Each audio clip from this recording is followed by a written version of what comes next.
నమస్తే అండి. మరి ప్రస్తుతం రాష్ట్రంలో కొత్త ప్రభుత్వం అయితే ఏర్పడింది. దాదాపు చంద్రబాబు నాయుడు గారు అధికారంలోకి వచ్చి రావడంతోనే 5 సంతకాలు చేయడం చూస్తున్నాం కొన్ని ఫైల్స్ మీద. మరి ఇవి ఎంతవరకు ఉపయోగపడుతుంది అంటారు ఈ రోజున ప్రజలకి? నిజంగా ఆయన ప్రభుత్వ హయాంలో రాష్ట్ర అభివృద్ధి అనేది జరుగుతుందంటారా? ఏం చెప్తారు అసలు?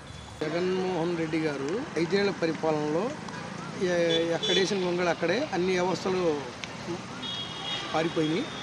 ప్లస్ ఏంటంటే చంద్రబాబు నాయుడు గారు అంటే 5 సంతకాలు కాదు 15 సంతకాలు పెట్టినా చంద్రబాబు నాయుడు రివిజనే వేరు.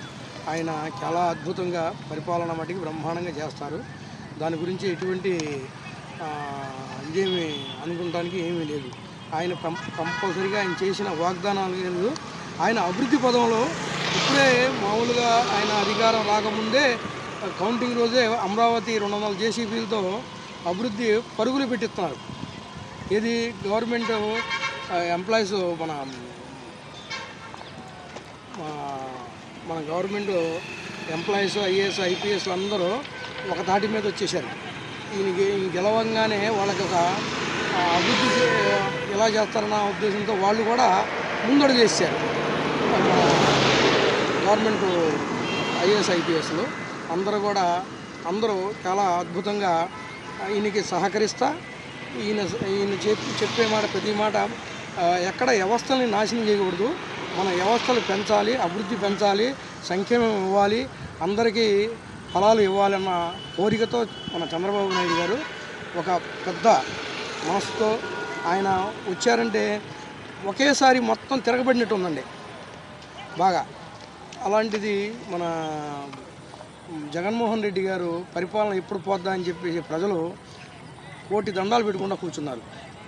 అసలు అతను ఇంటికి కానీ గవర్నమెంట్ ప్రజల సొమ్ము మన సొమ్ము మొత్తం దారాదత్తం చేసి ప్రజల సొమ్ము తీసుకెళ్ళి ఋషికొండలో ఇటేమో ఆయన ప్యాలెస్కి రోడ్డు కూడా బ్లాక్ చేసి 5 ఏళ్ల నుంచి అక్కడ ప్రజలకి చాలా ఇబ్బందులు పెట్టిన జగన్మోహన్ రెడ్డి గారికి నిజంగా ఇంకా ఇప్పుడు కూడా ఆయనలో ఇంత మట్టి కూడా మార్పు రాలా.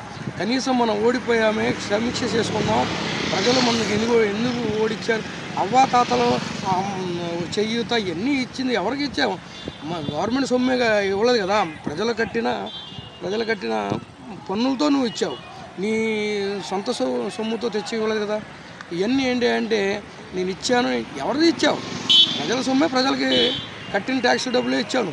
10 రూపాయలు ఇచ్చావు, 100 రూపాయలు ఆపావు, నువ్వే ఉంచుకున్నావు, అది అప్పులు చేసావు, అధోగత చేసావు. ఇప్పుడు చంద్రబాబు నాయుడు గాడిలో పెట్టాలంటే ఎన్ని కష్టాలు పడాలో ఎన్ని చెయ్యాలో ఆయన చేస్తారు. దాన్ని మంత్రి అంటే ఎవరు, ఎమ్మెల్సీ అంటే ఎవరు, వాళ్ళందరికీ దిశ దశ 2 వాళ్ళకి చెప్తున్నాడు. అభివృద్ధిలో ఈరోజు సోమవారం పోలవరానికి ప్రతి సోమవారం పోలవరం అన్నది అని కాన్సెప్టు. అది ప్రజలకి సాగునీరుకి ఇవ్వాలన్న ఒక ఆకాంక్ష, ఒక పట్టుదల. అమరావతి ఒక అద్భుతంగా చేయాలి, వ్యవస్థలన్నీ మళ్ళీ రావాలి, ఎంప్లాయీస్కి ఉద్యోగాలు రావాలి, వాళ్ళందరూ ఒక సమీక్షగా అందరూ సుభిక్షంగా ఉండాలని ఆయన కోరుకుంటున్నారు.